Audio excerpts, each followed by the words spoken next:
മാതാപിതാക്കളെ സ്നേഹിക്കുകയും അവരുടെ ത്യാഗങ്ങൾ മനസ്സിലാക്കുകയും ചെയ്യുക എന്നതാണ് ഈ കത്തിൻ്റെ സന്ദേശം. കൊച്ചേട്ടൻ്റെ കത്ത്. പിയർ ഗ്രൂപ്പ് എന്ന വ്യാജദൈവം.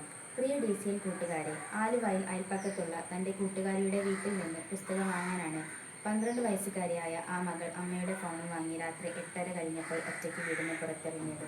എന്നാൽ അവൾ കൂട്ടുകാരിയുടെ വീട്ടിലും എത്തിയില്ല, അമ്മയുടെ അരികിലും എത്തിയില്ല. ആദ്യ കയറിയ അമ്മ വിവരം പോലീസിൽ അറിയിക്കുന്നു. സമർത്ഥരായ ആലുവ പോലീസ് കേസ് അന്വേഷിക്കുന്നു. കുട്ടിയുടെ കയ്യിലുള്ള അമ്മയുടെ ഫോൺ ലൊക്കേഷൻ നോക്കിയപ്പോൾ സ്ഥലം കാസർഗോഡ്. ഒറ്റയ്ക്ക് കുട്ടി ആ സമയം കൊണ്ട് കാസർഗോഡ് എത്തില്ല എന്നറിയാവുന്ന പോലീസിനോട് അമ്മ പറഞ്ഞു. കൊച്ചിന് ഇൻസ്റ്റഗ്രാം അക്കൗണ്ടുണ്ട്. 12 വയസ്സുകാരുടെ ഇൻസ്റ്റഗ്രാം പരിശോധിച്ച പോലീസ് ഞെട്ടി. ചെറായി ബീച്ചിൽ ഐസ്ക്രീം കച്ചവടം നടത്തുന്ന 26 വയസ്സുള്ള കൊല്ലംകാരനുമായി 12-കാരിയുടെ ചാറ്റിംഗ് കണ്ട പോലീസ് പോലും അന്തം വിട്ടു. ജാഗ്രതയോടെ കുട്ടിയെ കണ്ടെത്താൻ ആലുവ പോലീസ് സ്വന്തം വാഹനത്തിൽ യാത്ര ആരംഭിച്ചു. ആലുവ, കാസർഗോഡ്, മംഗലാപുരം, ഗോവ വഴി മുംബൈയിലെ ധാരാവിയിൽ, അവിടെ നിന്നും ഡൽഹിക്ക് പോകും വഴി പൂനെ റെയിൽവേ സ്റ്റേഷനിൽ വെച്ച് കൊച്ചിനെയും ബെസ്റ്റിയെയും പോലീസ് പൊക്കി.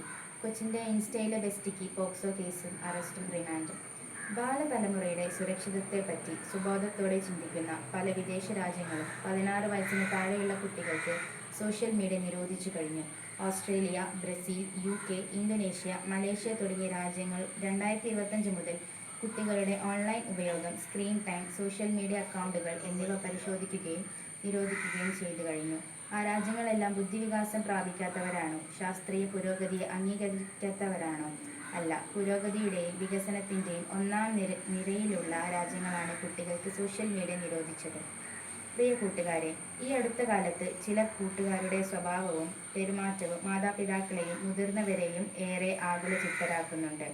ആരാണ് എൻ്റെ യഥാർത്ഥ കൂട്ടുകാരെന്ന സത്യം വീട്ടിൽ പറയാത്ത കുട്ടികളുടെ എണ്ണം കൂടുകയും പല കുട്ടികൾക്കും അവരുടെ പെരുമാറ്റങ്ങളെയും ശീലങ്ങളുടെയും തീരുമാനങ്ങളെയും സ്വാധീനിക്കുന്നത് അവരുടെ മാതാപിതാക്കളല്ല, മതബോധം പകരുന്ന ധാർമ്മികതയല്ല, പകരം അവരുടെ പിയർ ഗ്രൂപ്പാണ്. സമപ്രായക്കാരായ കൂട്ടുകാരാണ് പല കുട്ടികളുടെയും ദൈവങ്ങൾ. മുമ്പ് മാതാപിതാക്കൾ പറയുന്നത് ദൈവം പറയുന്ന പോലെ മക്കൾ കേട്ടിരുന്നു. ഇന്ന് പിയർ ഗ്രൂപ്പാണ് പലരുടെയും ദൈവം. സോഷ്യൽ മീഡിയയാണ് ദൈവം. ഇതുവരെ കാണാത്ത വെറും മോഹവാക്കുകൾ മാത്രം ഇൻസ്റ്റയിൽ കുറിക്കുന്ന അജ്ഞാതനായ സുഹൃത്താണ് ദൈവം. മക്കളെ കൺമുന്നിൽ കാണുന്ന മാതാപിതാക്കളെയും സഹോദരങ്ങളെയും ഗുരുഭൂതരെയും അവഗണിച്ചിട്ട് മറഞ്ഞിരിക്കുന്ന വ്യാജ സ്നേഹിതരെ വിശ്വസിച്ചാൽ മക്കൾക്ക് വഴിതെറ്റും എന്ന് തീർച്ച. ചെറുപ്പം തന്നെയാണ് മക്കളെ. ചെറുപ്പം ഒരിക്കലും വലുപ്പമാകില്ല. മാതാപിതാക്കൾ നിങ്ങളെ നിങ്ങൾ ആഗ്രഹിക്കുന്ന പോലെ വളർത്തണോ, അതോ നിങ്ങളുടെ നന്മയ്ക്കായി വളർത്തണോ? അവരുടെ ജീവിത പാഠങ്ങൾക്ക് ഒരു വിലയുമില്ലേ?